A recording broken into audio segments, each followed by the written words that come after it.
ప్రపంచంలో అతిపెద్ద సంఘ స్థాపకుడు ఎవరంటే వెంటనే ఆలోచించకుండా చెప్పేస్తాం పాల్ యాంగిచో అని. కానీ ప్రపంచం అంతటా ఎక్కువ సంఘాలు స్థాపించింది ఎవరంటే ఆయనే భక్త్ సింగ్ గారు. ప్రపంచమంతా 10,000కు పైగా సంఘాలు స్థాపించి గిన్నీస్ వరల్డ్ రికార్డ్ బుక్ లో ఉండడం ఆయన విశేషం.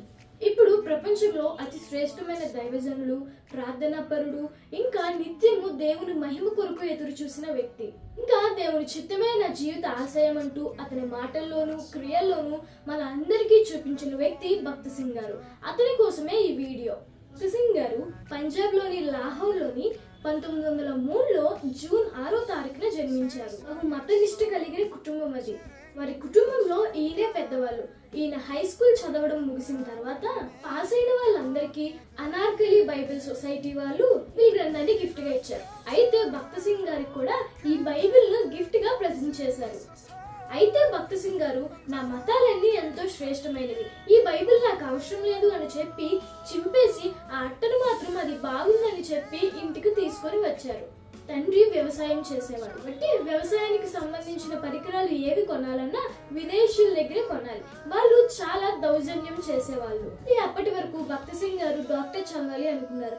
కానీ అగ్రికల్చర్ ఇంజనీరింగ్ చేస్తే తండ్రికి సహాయపడతాను అని చెప్పి చదువుల కోసం ఇంగ్లాండ్ వెళ్దామని, ప్రపంచం అంతా చూద్దామని అనుకున్నారు. 1926 సంవత్సరంలో సెప్టెంబర్ నెలలో ఇంగ్లాండ్ కు వెళ్లారు. అయితే ఈ భక్త్ సింగ్ గారు కొన్ని రోజులకే మద్యానికి, సిగరెట్లకి, ఇంకా చెడు సహవాసాలకి అలవాటు పడిపోయారు. అయితే తను కోల్పోయిన శాంతిని, సంతోషాన్ని సినిమాల్లో వెతుకుదామని అన్ని రకాల సినిమాలు చూసేవారు. కానీ భక్త్ సింగ్ గారికి ఆ శాంతి మాత్రం దొరకలేదు. అయితే సిక్కు మతాన్ని కూడా కాదనుకొని తన తల వెంట్రుకలన్నీ కత్తిరించుకొని నాస్తికునిగా మారారు భక్త్ సింగ్ గారు. ఒకనాడు వీళ్ళ స్నేహితులందరూ కలిసి ప్రాక్టికల్స్ కోసం లండన్ కు వెళ్తుండగా భక్త్ సింగ్ గారు కూడా ఓడలో ఉన్నారు. వాడలో విపరీతమైన త్రాగుడు ఇంకా పాపం జరుగుతుండగా లోని ఒక ప్రార్థనా సమావేశానికి భక్త్ సింగ్ గారు వెళ్లారు. అతనికి ఇష్టం లేకపోయినా వెళ్ళిన తర్వాత అందరూ నించొని ఆరాధిస్తున్నారు. ఇతను కూడా నించున్నారు. అందరూ కూర్చొని వాక్యం వింటూ ఉంటుండగా ఇతను మాత్రం నిద్రపోతున్నారు. అర్థించుకోవడానికి అందరూ మోకాలు వేసినప్పుడు ఇతను ఉలిక్కుపడి లేచి మోకాలు వేశాడు. అయితే ఒక ప్రకాశమైన వెలుగు ఇతన్ని తాకింది. ఇతని శరీరం వణుకుతుంది. ఇతను ఒక గొప్ప కేక వేశాడు. జీవం గల యేసుక్రీస్తు ప్రభువా, నువ్వు సజీవుడు అని అతనికి తెలియకుండానే అతను చాలా గట్టిగా కేక వేశాడు. అయితే అతను మళ్ళా ఇంగ్లాండ్ వచ్చినప్పుడు అప్పుడప్పుడు మందిరానికి వెళ్తూ ఉండేవారు. 1928 సంవత్సరంలో అగ్రికల్చర్ ఇంజనీరింగ్ చదువు కోసం వెళ్ళినప్పుడు ఒక స్నేహితుడిని బైబిల్ ఇవ్వమని కోరారు. అయితే ఆ స్నేహితుడు మీ దేశంలోని దీన్ని చింపేస్తారు కదా, నీకెందుకు అన్నప్పుడు భక్త్ సింగ్ గారు ముందు పట్టి నాకు ఎలాగైనా బైబిల్ కావాలి అన్నప్పుడు స్నేహితుడు ఒక కొత్త నిబంధన భక్త్ సింగ్ గారికి ఇచ్చాడు. అయితే ఇతను బైబిల్ తీసుకుని చదువుతున్నాడు. అయితే తను తానే అనుకుంటున్నాడు బైబిల్ చాలా శ్రేష్టమైన గ్రంథం, కానీ ఈ బైబిల్ నా కోసం కాదు అని తన మనసులో తను అనుకున్నాడు. వెంటనే ఒక స్వరం వినబడింది, ఈ బైబిల్ గ్రంథం నీకు కూడా అని.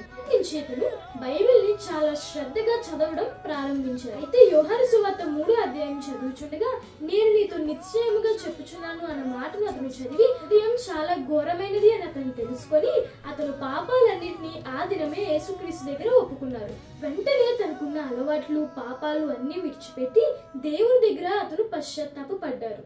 అయితే యేసుక్రీస్తు వారు భక్త్ సింగ్ తోని నీ హృదయం హిమము కంటే తెల్లగా చేస్తాను అని అన్నారు. 1929 సంవత్సరంలో క్రిస్మస్ సందర్భంగా బైబిల్ ను తను రోజు 14 గంటలు చదివి 2030 ఫిబ్రవరి నెలకు బైబిల్ అంతా పూర్తిగా చదవడం ముగించారు. అయితే దేవుని వాక్యంలో ఉన్న మాధుర్యాన్ని గ్రహించిన భక్త్ సింగ్ గారు మిగతా అన్ని గ్రంథాలని పక్కన పెట్టి చాలా స్పష్టంగా శ్రద్ధగా చదవడం ప్రారంభించారు. అయితే కెనడాలోని 1932లో క్రీస్తును బహిరంగంగా అతను స్వీకరించారు. అయితే కొన్ని రోజులు అయిపోయిన తర్వాత భక్త్ సింగ్ గారు అతని తండ్రికి ఉత్తరాలు రాసేవారు. నేను దేవుని స్వీకరించాను, మీరు కూడా నమ్ముకోండి, పాస్టర్ గారి దగ్గరికి వెళ్ళండి అని అతను ఉత్తరాలు రాసేవారు. రోజులకి భక్త్ సింగ్ గారికి వాళ్ళ తల్లిదండ్రుల దగ్గర నుంచి డబ్బు సహాయం రావడం ఆగిపోయింది.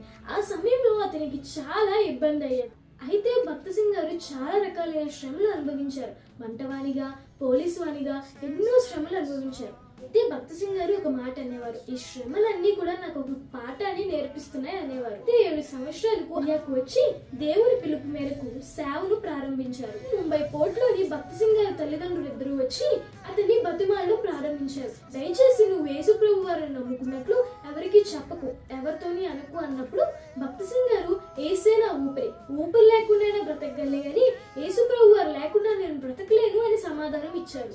ఈ భక్త్ సింగ్ గారు యేసు ప్రభువే నా జీవితం, ఆయన కోసమే నేను జీవిస్తాను అన్నప్పుడు ఆయన తండ్రి అతను తలకున్న తలపాగా తీసి భక్త్ సింగ్ గారి కాలు దగ్గర పెట్టి, అయితే వాళ్ళ ఆచారం ప్రకారంగా తలకున్న తలపాగా తీసి కాలు దగ్గర పెట్టడం అనేది చాలా దీనమైన స్థితికి సాదృశ్యం. అయితే భక్త్ సింగ్ గారు నాన్న ఆ పని మాత్రం చేయొద్దు అని బతిమాలుతున్నారు. అయితే వాళ్ళ నాన్న క్రీస్తుని విడిచిపెట్టు అన్నప్పుడు క్రీస్తుని మాత్రం విడిచిపెట్టడం అనేది జరగని పని అని అన్నారు. వాళ్ళ నాన్నగారు అయితే నువ్వు మా ఇంటికి రావద్దు ఇంకా అని అతన్ని వేలేశారు. అయితే భక్త్ సింగ్ గారు తన జోబులో ఉన్న ధనమంతా తండ్రికి ఇచ్చి ఏ సహాయం ఏ ధనం లేకుండా ఒంటరిగా దేవుని సేవకు బయలుదేరారు. అయితే బంధువులందరూ కలిసి భక్త్ సింగ్ గారి మీదకి వచ్చారు. ఈ సిక్కు మతాన్ని విడిచిపెట్టి ఆ మతంలోకి ఎందుకు వెళ్ళావు అన్నప్పుడు భక్త్ సింగ్ గారు మీ ఎవ్వరికీ తెలియని జీవితం నాది, పాపంలో మునిగిపోయిన జీవితం నాది, యేసు ప్రభు వారు ఆ పాపాన్ని విడిచిపెట్టి నా జీవితంలో ఆనందాన్ని మనశ్శాంతిని ఇచ్చారని వారికి సమాధానం చెప్పారు.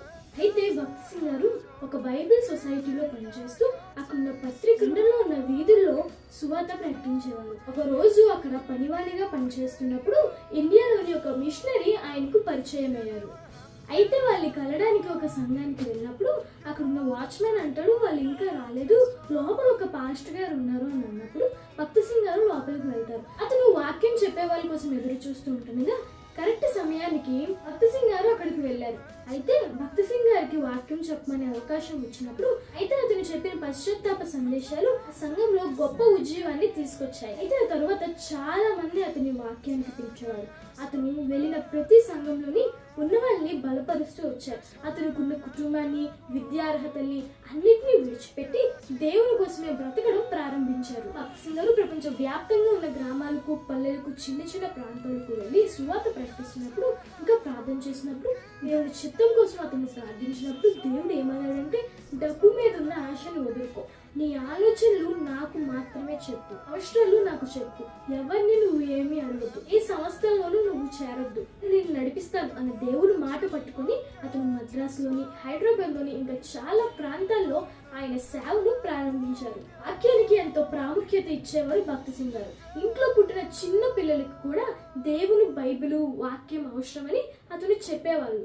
అతను బైబిల్ ఎంత స్పష్టంగా చదివేవాళ్ళంటే మొదటి 5 గ్రంథాల్లో దేవుడు చెప్పాను, దేవుడు పలికెను అని 558 సార్లు అండర్లైన్ చేసుకున్నారు. గొడల పైన వాక్యం అతను వేసుకున్న అంగీ పైన కూడా వాక్యం ఉన్నట్లు దేవుణ్ణి గణపరిచేవారు భక్త్ సింగ్ గారు. దేవుని పరిచయంలో ఉన్న శక్తిని ఈయన పరిచయం ద్వారా ప్రజలకు అందించేవారు. భక్త్ సింగ్ గారి కోసం బిల్లీ గ్రహం గారు ఒక రోజు ఇలా అన్నారు, నేను భక్త్ సింగ్ గారి అంత ఆత్మీయుని కాదు, ఇంకా రాబర్ట్ ఫిన్నీ కూడా ఆయనకున్న బైబిల్ పరిజ్ఞానం ఎంతో గొప్పది. పశ్చిమ దేశాల్లోని బోధకులందరూ ఆయన ముందు చిన్న పిల్లలే అనేవారు. ఈనాడు భక్తులందరూ బైబిల్ పట్టుకొని చాలా గర్వంగా నిలబడ్డారంటే ఆయన చూపిన మాదిరి మాత్రమే. అయితే ఒక రోజు స్విట్జర్లాండ్ లోని బిల్లీ గ్రహం గారు 4 రోజులు ప్రార్థనా సమావేశాలు పెట్టారు. ఆయనకి భక్త్ సింగ్ గారు కూడా ఆహ్వానించబడ్డారు. భక్త్ సింగ్ గారితో పాటు ఇంకా 3 ఒకే రూమ్ లో ఉండేవారు. మొదటి రోజు వాళ్ళందరూ పడుకున్నప్పుడు భక్త్ సింగ్ గారు రాత్రి ప్రార్థనలో ఉన్నారు.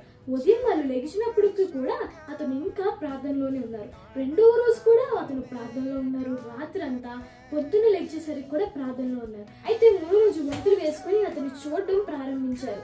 అతను ఈ రోజు కూడా రాత్రంతా ప్రార్థనలో ఉన్నారు ఉదయకాలం వరకు. అయితే వాళ్ళు ఆశ్చర్యపడి భక్త్ సింగ్ గారి దగ్గరికి వెళ్ళారు. మీరు అసలు విశ్రాంతి తీసుకోరా అని అడిగినప్పుడు ఆయన చెప్పే సమాధానం అందరికీ ఆశ్చర్యాన్ని కలిగించింది. నా విశ్రాంతి పరలోకంలోనే. ఆయన ఎప్పుడు ప్రార్థనకి ఎక్కువ సమయాన్ని కేటాయించేవారు. ఒకనాడు డానియల్ స్మిత్ అనే ఒక అతను భక్త్ సింగ్ గారి మీద ఒక పుస్తకం రాసి అతనికి చూపించగా భక్త్ సింగ్ గారు అన్నారు, ఈ బుక్ లో మనిషికే ఎక్కువగా మహిమ ఉంది, దేవునికి ఇందులో ఎక్కడ మహిమ లేదు, ఇది ఇండియాలోని పబ్లిష్ చేయొద్దు అని ఆ బుక్ ని ఆపేశారు. అయితే దీన్ని బట్టి మనకు ఏమర్థమైందంటే భక్త్ సింగ్ గారి తగ్గింపు జీవితం అర్థమవుతుంది. ఒకనాడు వైట్ హౌస్ నుంచి భక్త్ సింగ్ గారికి కాల్ వచ్చిందంట, మీరు వాక్యం చెప్పడానికి వైట్ హౌస్ కి రండి అన్నప్పుడు అయితే నేను ప్రార్థన చేసుకొని చెప్తాను అని అతను కాల్ కట్ చేశారు. కొన్ని రోజుల తర్వాత అతను మళ్ళీ కాల్ చేసి నేను రావడం లేదు అని చెప్పినప్పుడు ఆ వైట్ హౌస్ లో ఉన్న వాళ్ళు చాలా గంభీరంగా గట్టిగా స్వరంతో వైట్ హౌస్ నుంచి కాల్ చేస్తున్నాం, మీరు ఎందుకు రావట్లేదు అని అన్నప్పుడు దేవుని చిత్తానికి లోబడేవాళ్ళు. ఇది వైట్ హౌస్ అవని బ్లాక్ హౌస్ అవని ఇది దేవుని చిత్తానికి మాత్రమే లోబడతాను అని అతను చెప్పారంట. అయితే భక్త్ సింగ్ గారు అన్నారు, మన జీవితంలో దేవుని చిత్తాన్ని తెలుసుకోవడం కన్నా ధన్యమైనది ఏదీ లేదని భక్త్ సింగ్ గారు అనేవాళ్ళంట. అలాగే ఇంకో సందర్భంలో భక్త్ సింగ్ గారు వాక్యం చెప్పడానికి ఇంగ్లాండ్ వెళ్ళాల్సి వచ్చిందంట. కానీ కొంచెం ఆలస్యం అవడం వల్ల ప్లేన్ వెళ్ళిపోయిందంట. ఇంకో ప్లేన్ వెళ్ళడానికి మరో 2 రోజుల వరకు ఏ ప్లేన్స్ లేవంట. అయితే ఇతను ప్రార్థిస్తూ ఉన్నారంట, ఎలాగైనా పంపించండి, ప్లేన్ వెనక్కి తీసుకురండి అని అన్నప్పుడు అతనితో ఉన్న వాళ్ళందరూ ఇదేమైనా బస్సా ఆటోవా మళ్ళీ తిరిగి రావడానికి అని నవ్వుకున్నారంట. కానీ కొన్ని నిమిషాలకి అది ప్లేన్ మళ్ళీ వెనక్కి తిరిగి వచ్చిందంట. అందరూ ఆశ్చర్యపోయారంట. ఈ గొప్ప కార్యం ఎలా జరిగిందని అందరూ ఆలోచిస్తూ ఉంటుండగా ప్లేన్ లో ఒక రాజ కుటుంబానికి చెందిన ఒక రాణి గారు ప్రయాణిస్తున్నారంట ఇంగ్లాండ్ కి. అయితే ఆవిడ వాష్రూమ్ లో అతి విలువైన ఉంగరాన్ని మర్చిపోయారంట. కాబట్టి ఆ ప్లేన్ ని మళ్ళీ వెనక్కి తీసుకురావడం జరిగింది. ఆయన విశ్వాసానికి ఇది ఒక సూచన. తను క్రీస్తును అంగీకరించిన నాటి నుంచి ఆయన చాలా భక్తిగా చాలా ప్రాంతాల్లోనూ చాలా దేశాల్లోనూ క్రీస్తు సువార్త ప్రకటించేవారు. భక్త్ సింగ్ గారు 4 రకాలైన భాషల్లో వాక్యాన్ని బోధించేవాళ్ళు.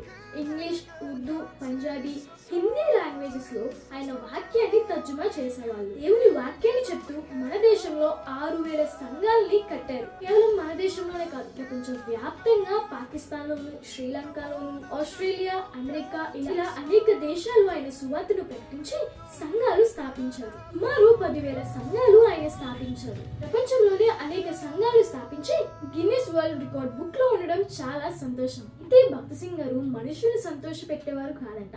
అతను బ్రతికిన దినాలన్నీ అంటే దేవుని నమ్ముకున్న నాటి నుండి ఆయన మరణించే వరకు కేవలం దేవుని చిత్తానుసారంగా దేవుని చిత్తాన్ని ఎరిగి దేవుని చిత్తానుసారంగా మాత్రమే పనిచేశారంట. అయితే ఆయన వృద్ధాప్యంలో సెప్టెంబర్ 17వ తారీఖున ఆదివారం ఉదయం ఆయన నిత్య మహిమలోకి చేరారు. అయితే భక్త్ సింగ్ గారి మరణం హైదరాబాద్ లోని చాలా మందికి దుఃఖాన్ని మిగిల్చింది. ఆఖరిగా అతన్ని చూడడానికి చాలా మంది జనాలు వచ్చారు. ఆ జనాల్ని కంట్రోల్ చేయడం పోలీసుల వల్ల కూడా సాధ్యం కాలేదు. ఆ ప్రాంతంలోని కొట్లు, దుకాణాలు అన్ని మూయబడ్డాయి. ఆ రోజు ఆయన నిత్య మహిమలోకి చేరినప్పుడు ప్రకృతిలోని కొన్ని అసాధారణ విషయాలు జరిగాయి. విషయాలు మేధావులకు కూడా అర్థం కాలేదంట. అయితే భక్త్ సింగ్ గారు మరణించినప్పుడు హైదరాబాద్ ప్రాంతంలోని 6 గంటలకు అక్కడక్కడ భూకంపం రావడం, ఎడతెరిగిన మెరుపులు ఉరుములు రావడం, విద్యుత్ సరఫరా కూడా నిలిచిపోవడం, కొంతసేపు ఆ ప్రాంతం అంతా కూడా చీకటితో నిండిపోయిందంట. మళ్ళీ సెప్టెంబర్ 22వ తారీఖున ఆయన భూస్థాప కార్యక్రమంలో